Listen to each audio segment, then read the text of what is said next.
So, Waukesha County 2035.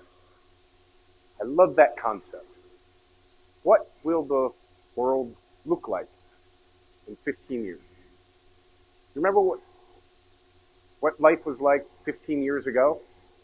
Before we had iPhones, before there was Twitter or Facebook, when artificial intelligence was still science fiction. And the change we're going to see over the next 15 years is likely to be far more profound than what we've seen in the last 15 years. We're going to enter a new era of innovation. What's that going to look like? To give you an idea, I want to go back a full century to 1919 and try and imagine what the world looked like to J.P. Morgan. Now, Morgan was, of course, a world-famous financier. He was also an early adopter of technology. In fact, one of the very first electrical generators was installed at his home. So he was about as well placed as anybody to understand what the future would bring. The disruptive technologies of the time, electricity and internal combustion, were almost 40 years old by 1919. But by that point, had very little impact. You couldn't really see much impact in the economic numbers, and qualitatively, the lives of average, everyday Americans hadn't changed very much. And there's no indication that even someone like J.P. Morgan understood that anything was afoot. But over the next decade, productivity would explode. The 1920s began a productivity boom that would last 50 years, unlike anything anybody has seen before or since. So what happened? Why was it that all of a sudden in the 1920s, these technologies, which had been mostly dormant for 40 years, all of a sudden exploded? The reason is it's ecosystems, not inventions, that drive the future. I mean, electricity is a good thing. Electric light is a good thing. But it's not really functionally any different than a kerosene lamp. I mean, it's better, it's cleaner, it's more efficient, but functionally, it's not all that different. But once you start getting secondary and tertiary and fourth and fifth order inventions, things like household appliances, which free people from hours of backbreaking work it took to do even simple tasks like cooking a meal or washing. Radios transformed communication, made possible the modern entertainment industry. Factories were freed from having to be designed around a steam turbine and could finally be designed to optimize workflow. All of these things together drove productivity. Cars are very good things, but for them to really be useful, they need roads. Once you get a network of roads, a whole series of things start to happen. People start moving further away from cities. Corner stores become supermarkets, and eventually shopping malls. Suburbs are created. Supply chains are revolutionized. Factories move from cities in the north, where they're close to customers, to small towns in the south, where land and labor are cheaper. Over the next 50 years, every single facet of life in America was absolutely transformed. Not because of any one invention, but because of ecosystems. And so if you want to survive and compete past 2035, it's ecosystems that you need to get your head around. So I want to tell you a story about a guy named Alexander Fleming. Does anybody know who Alexander Fleming was? What he was famous for? It's a funny story. Alexander Fleming, in 1928, he returned to his lab after a pleasant summer's vacation to find that a mysterious mold had contaminated his petri dishes, and it was eradicating the bacteria colonies that he'd been working to grow. Now, most people would have thrown it all out and started over again. But Fleming did something different. He decided to study the mold. And that's how Alexander Fleming, in 1928, discovered penicillin. Has anybody ever heard that story before? Raise your hand if you have. It's one of those stories that's told and retold because it encapsulates so much of what we love about innovation.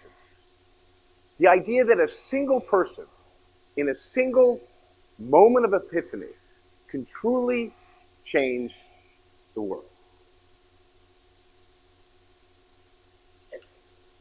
Unfortunately, that's not really true.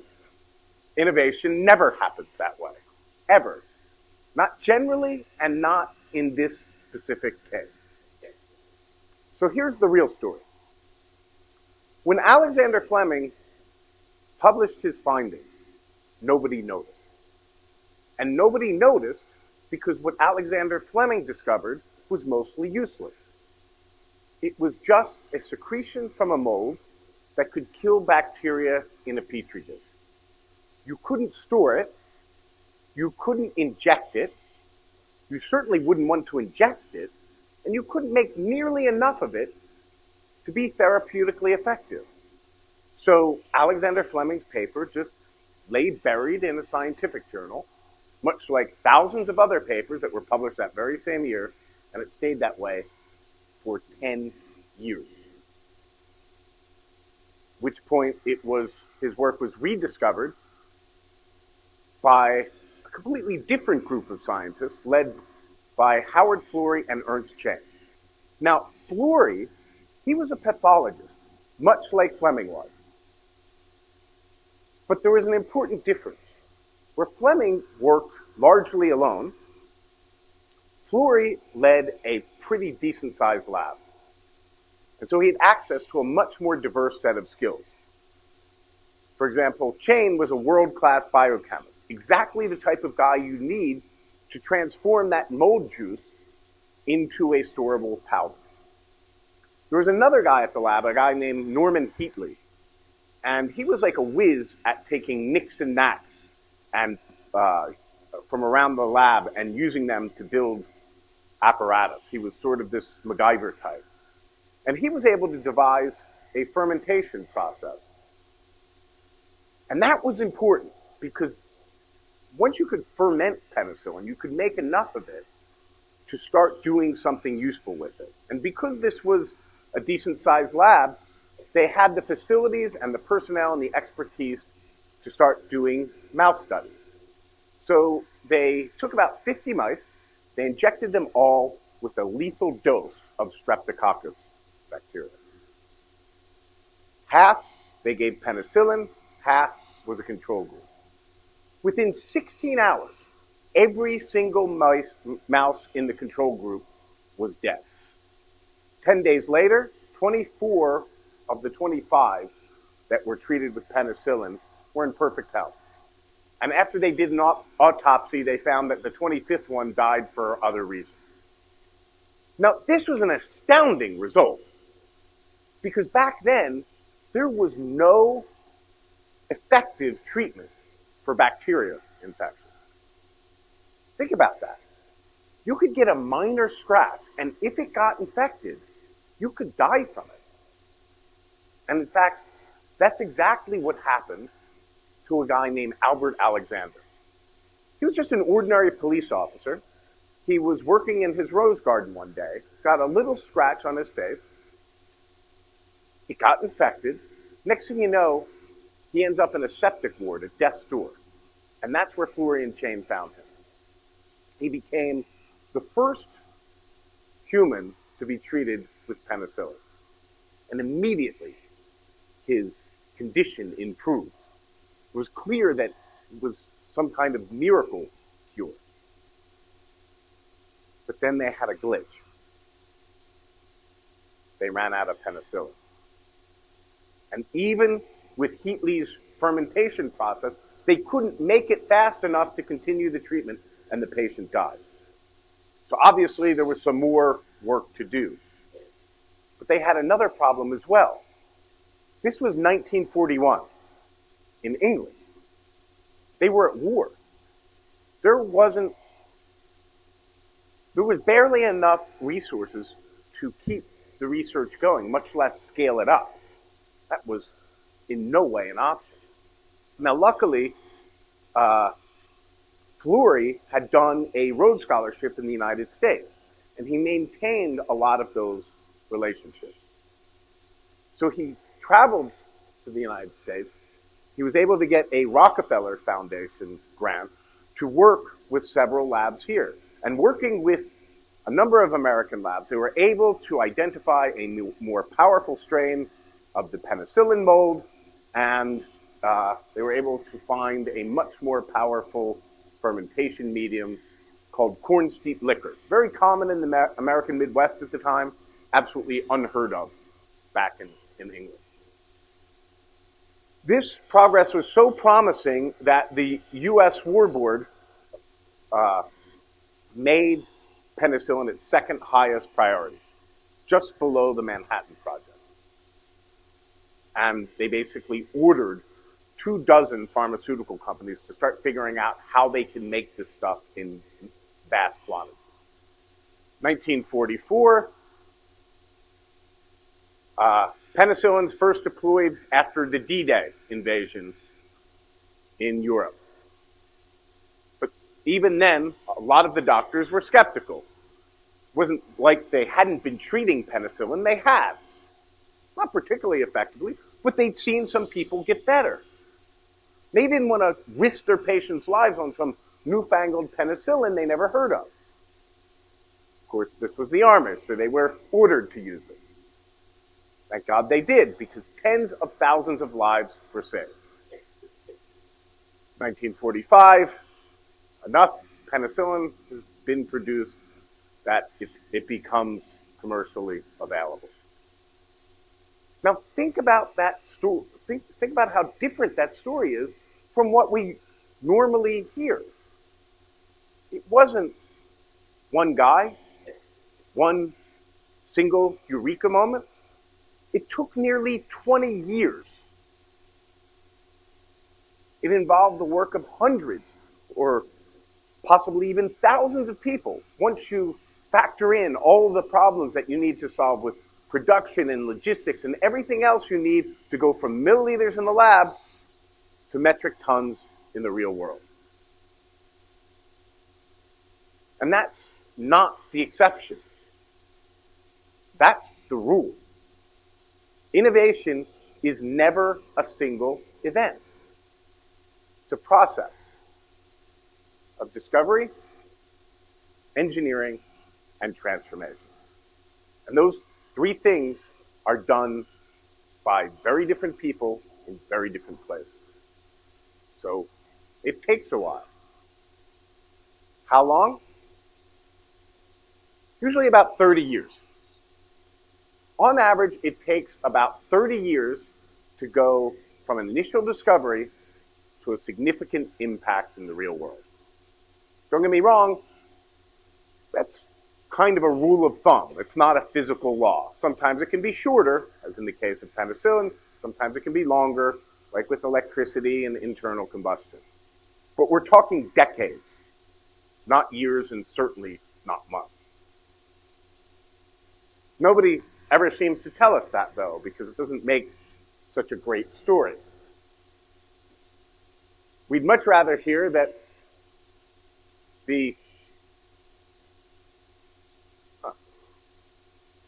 Steve Jobs invented the Macintosh all by himself. But we know that's not really true. In fact, we can trace the origins of the Macintosh way back to 1968. Douglas Engelbart and what is now called the mother of all demos. See, back then, computers weren't like they are now. They weren't neat little boxes that would fit on our desk, and they certainly weren't devices that could fit in our pockets. They were enormous machines that were only to be used by a select priesthood that were conversant in the arcane languages you needed to make them work. And the use cases were just as obscure. Complex scientific calculations, huge back office operations for large enterprises and government agencies. But Engelbart saw how things could be different. He envisioned a very different world where people he called intellectual workers, a new class of professionals, would use computers in their everyday job. So he stood in an auditorium, not all that different from this one, and he stood in front of a 20-foot high screen, and he began to show what the future would look like. He started typing out a document on a keyboard, and words began to appear on the screen. He had a funny little device he called a mouse that he used to manipulate objects on the screen. He was able to cut and paste and edit that document, insert sound and video. It was unlike anything anybody had ever seen before. Unfortunately, what Engelbart showed them that day was mostly useless. It took 24 technicians to make the thing work. So it wasn't what you'd call a practical solution. Nevertheless, 5 years later, tricky clicker. 5 years later, disciples of Engelbart had already built the first prototype for the Xerox Alto, the precursor to the Macintosh. So we were already fairly deep into the engineering phase. But the transformation phase was still a ways off. In fact, in 1977, when they first showed off the Alto at the Xerox Global Conference, all the big shot executives who were walking around the pavilion, they didn't see what the big deal was. To them, it just looked like an expensive device to automate secretarial work. And they already had secretaries do their secretarial work. They didn't see how it would be useful for their job. If they had been shown a spreadsheet program, they probably would have said, we have accountants to do that. I'm a big shot executive. I make big shot decisions. What would I need one of those things for? And that was the true genius of Steve Jobs. He saw that middle-class kids would want Macintoshes just because they were cool. And middle-class parents would be happy to plunk down $2,000 to give their kids a leg up in this computer age that they've been hearing about. Unfortunately, a bunch of kids writing term papers and playing video games doesn't drive that much of an impact. In fact, it wasn't until the late 90s that we first saw a productivity boost from computers. As it turns out, those Xerox executives were onto something. Until the late 90s, personal computers were mostly expensive devices to automate secretarial work. To understand why, let's look at the technology stack. At the bottom, you have things like chips and operating software. Good things, but you can't really do much with those alone. One level up, you have devices, like a computer or an iPhone. Again, good things, but not much you can do with those either. It's only when you get to the application layer that technology starts becoming useful. And that takes a while, because to make effective applications, you need people who really understand the technology to work very closely with people who really understand the real world problems to be solved. And that's not a technology problem. That's a human problem. We don't have any fancy algorithms that can solve human problems. We have to solve them by ourselves. And that takes time. That's why it takes 30 years.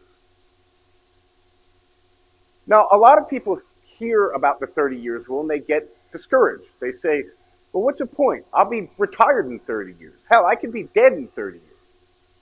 Why even bother? But that's not looking at things the right way. The 30 years rule doesn't mean that you have to wait 30 years to make an impact. What it means is that the next big thing is already 29 years old.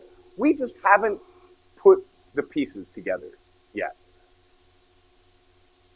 To give you an idea what that looks like, I want to tell you about a sweet old guy named Charlie Bennett. Now, Charlie, besides being a very sweet old guy, is absolutely brilliant. I mean, Charlie is so smart that when you mention his name to a lot of other really, really smart people, their eyes just glaze over, because Charlie is in a class by himself. Now, when he was growing up, back in the 1950s, Charlie was, well, at least as he put it to me, a geek before geeks were cool.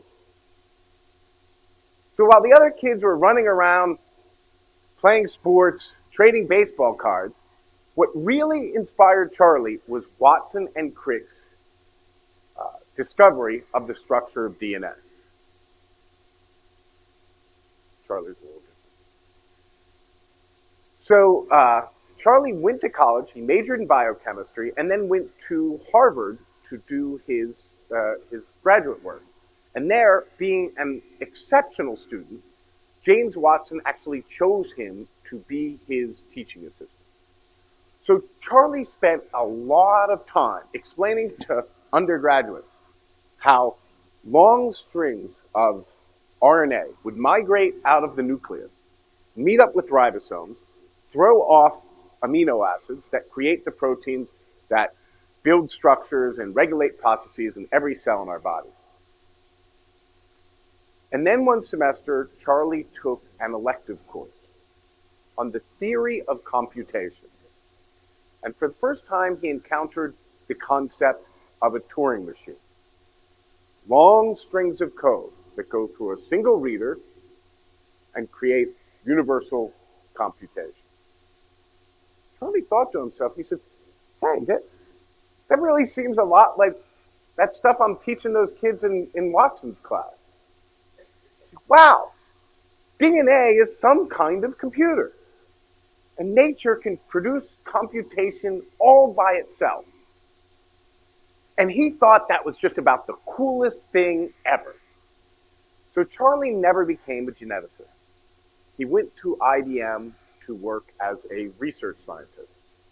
And he did some important early work in things like reversible computing and some other stuff.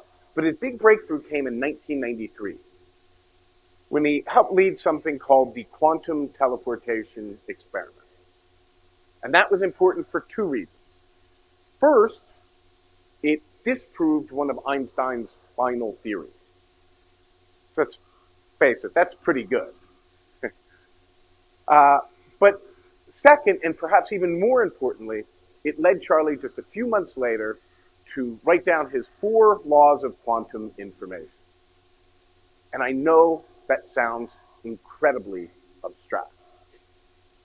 Some might even say that it's useless. But that's what it looks like. That's what disruption looks like. The next big thing always starts out looking like nothing at all. If it was easy to see, we wouldn't miss it, and we wouldn't be disrupted. So let's bring Charlie's idea into a little bit more focus. This is Jay Gambetta, another, obviously much younger scientist at IBM. And he's holding in his hands there a tablet computer, which is, of course, hundreds of times more powerful than that original Macintosh because of something we call Moore's Law, which has been doubling the power of our technology every 18 months, and it's been going on for 50 years. It's what's driven the digital revolution. But that's not what makes this picture interesting. Not the continuity of that tablet computer, but the discontinuity of what it's connected to, which is a quantum computer based on Charlie's ideas that has the potential to be thousands, if not millions of times more powerful than the technology we have today. And these things aren't theoretical. They're real machines. There's one behind me. It's in that tank because quantum computing chips need to be kept at just a hundredth of a degree above absolute zero. And it's not just IBM either. Google, Intel, and Microsoft are also working on the technology, as well as startups such as Rigetti and D-Wave and others. We're already starting to see an ecosystem form, and they're racing to develop a commercially viable quantum computer. And it's important that they do, because Moore's Law, that comfortable old paradigm, doubled our technology so consistently over the last half century, it's coming to an end. If you look at the end of the curve, you can already see it starting to flatten out. Most probably we have 1 or 2 more generations of chips left before it stops altogether.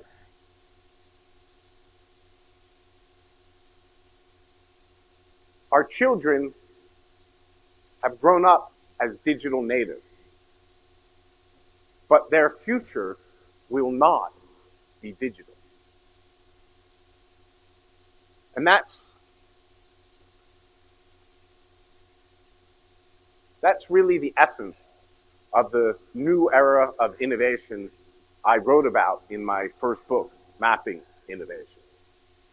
The technologies that drove the 20th century, they were things like internal combustion, electricity, and computers in the second half of the 20th century. Now, those are all things we've come to understand really, really well. So a lot of our focus has shifted to things like rapid prototyping and iteration. And a lot of the value has shifted to things like design and engineering. But the technologies that will drive the 21st century are going to be different. Things like synthetic biology, material science, robotics, and AI. And those are things we don't understand very well at all. So while we've been spending the last 2 or 3 decades learning how to go faster and faster, we're going to have to spend the next decade or so relearning how to go slow again, so that we can figure some of this stuff out. And a lot of the value will shift back to fundamental technology. And we'll have to learn a new technology stack. On the base will be these new technologies, things like genomics and machine learning algorithms. One level up, new data and analytics. And at the top will be applications in the physical world. And that's an important distinction to make. Because even at this late date, information and communication technology only makes up about 6% of GDP in advanced countries. Obviously, there's a lot more value and impact in the other 94%, in things like manufacturing and healthcare and energy. But to make that happen, we need to change how we innovate. All too often, we take innovation and we put it on its own little island. We focus only our internal resources and our internal capabilities because we want innovation to be proprietary. We want to own and control it. But innovation is not about what you own and control. It's about what you can access from partners, from vendors, from customers, from open resources. In order to compete in 2035, you're going to have to use the entire innovation ecosystem. The 20th century, competing was all about the sum of all efficiencies. If you could become more efficient, you could drive profit margins. Then you could invest those margins into new resources that you could use to maximize your bargaining power along the supply chain. And that's how you built sustainable competitive advantage. 21st century will be different. We're going to need to learn to compete in the sum of all connections. To compete in 2035, you're going to have to be able to access ecosystems of talent, technology, and information. And in order to do that, we're going to have to redesign our organization. The 20th century type of organization won't be able to compete in 2035. So what's the future look like? In the final few minutes, I want to give you a few examples of what we can expect. So this is JCESR, the Joint Center for Energy Storage Research. It was set up to develop the next generation of advanced battery technology. And it was originally set up as a partnership between 5 national labs, 10 research universities, and 5 private sector organizations. Since then, it's expanded to, I think, 24 or so research universities and well over 100 private sector organizations. It's been able to drive the technology much further and much faster than anybody thought was possible. The reason why is something that the director, George Crabtree, told me. He said, usually, discovery propagates at the speed of publication. But here we can operate within the time frame of the next coffee break. And what he meant by that was that traditionally in battery research, a team will discover something they think is useful. Then they'll go work to validate those findings. Then they'll write up a paper, go through peer review, and if everything goes well, a paper will be published in a scientific journal in 1 to 3 years. At which time, usually they find that all that work was essentially useless because the materials are too expensive or too difficult to manufacture. Any one of 100 things that no research scientist working in a lab would know anything about. But every manufacturer would. So because it's got this integrated structure, those research scientists can go to their manufacturing partners during the next coffee break, find out that that idea is useless, and save that 1 to 3 years, and focus their efforts on more fruitful paths. And from the manufacturer's point of view, they're getting insight into what's going on in the world's leading labs and the world's leading scientists. That helps them make better investment decisions for the future. The Manufacturing USA labs work according to a similar principle. Government agencies, research universities, private industry. They're working to advance in areas as diverse as biofabrication and advanced fabrics to additive manufacturing and composite materials. I was at, about a year ago, this facility in Detroit. It's run by the Composites Institute. It was set up by the State of Michigan, Michigan State University, and the car company. And it's a develop and test facility. So if someone like Ford wants to develop a new roof, they can use a space for development, but also to test. They can even run mini production runs there, which they can't do in a factory that's already busy building cars.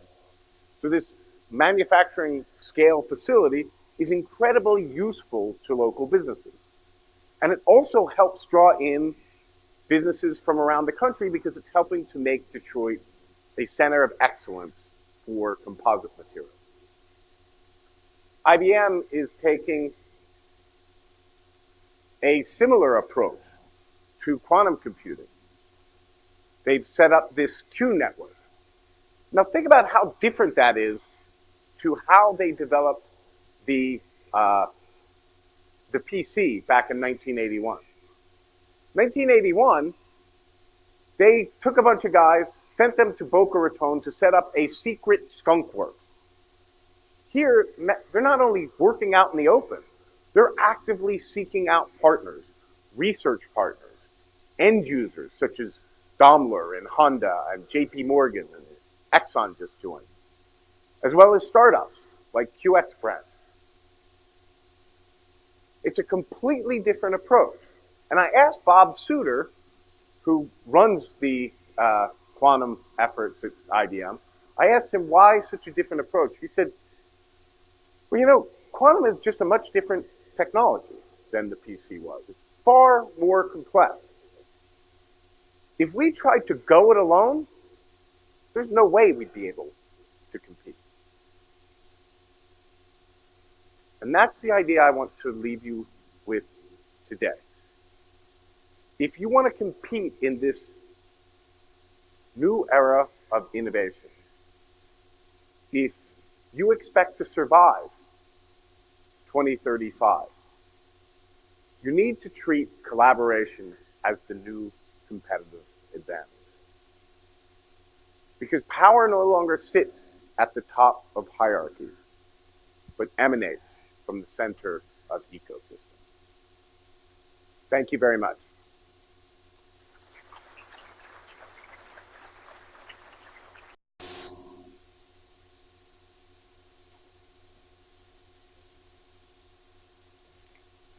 All right, thanks, Greg. I'm Andrew Weiland. I'm the editor of BizTimes Milwaukee, so I'm going to read a brief Q&A here with Greg. If you have any questions for him, text them to me at 414-758-1293. First question I want to ask Greg is following up on your closing remarks about the importance of collaboration and ecosystems. For all of our organizations trying to figure out how to compete, be relevant in the new era of innovation, how do you go about this? How would you suggest an organization figure out how do we join an ecosystem? How do we form an ecosystem? So that's an excellent question. I think when we talk about networks and ecosystems, all too often what we really mean is some indescribable ether that surrounds the firm. When actually ecosystems are networks of networks, and we know a lot about network dynamics. I spend 2 chapters writing about this in my new book.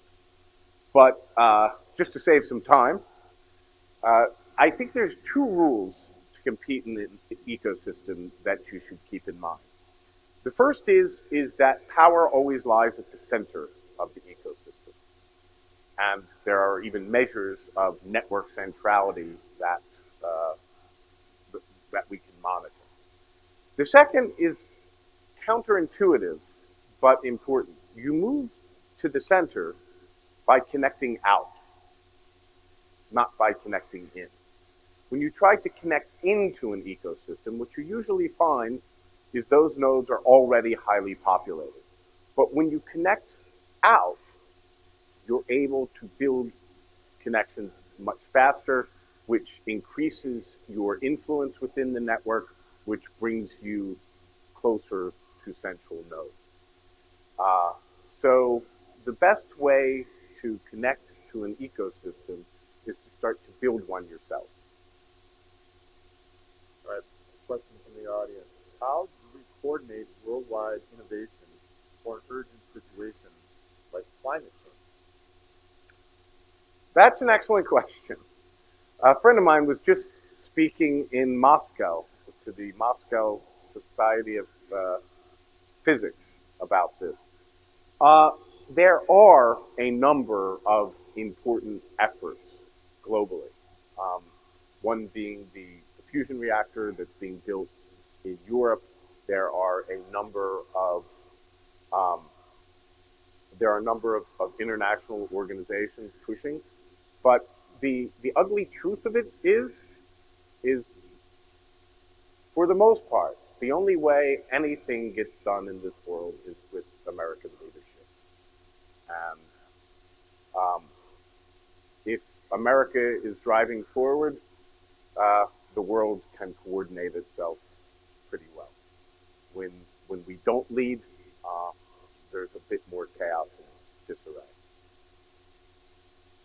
Next question, what is the biggest mindset barrier to companies organizations moving towards the connected innovation ecosystem? And what can we do to start to address it?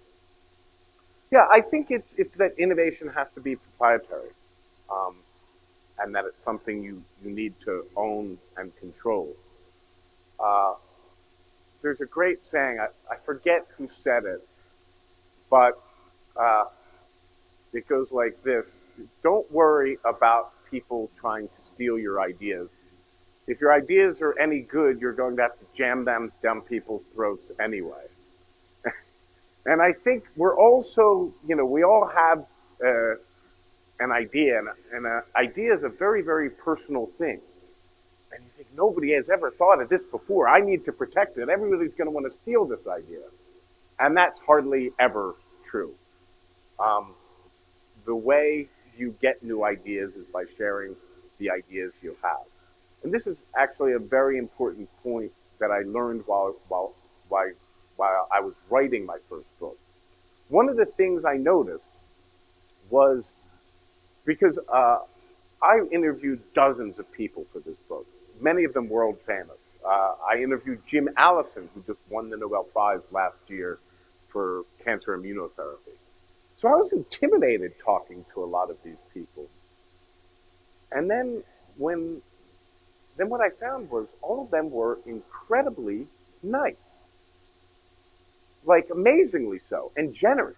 When I sent fact checks, sometimes entire chapters, they not only sent them back with helpful comments, but with my typos corrected.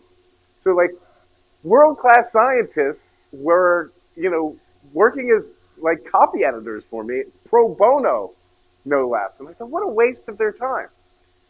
And then I realized like they are just people who want to help solve a problem, whatever it is. And they seemed as interested in me as I was in them. And I thought, this can't, this behavior is so consistent. It can't be an accident.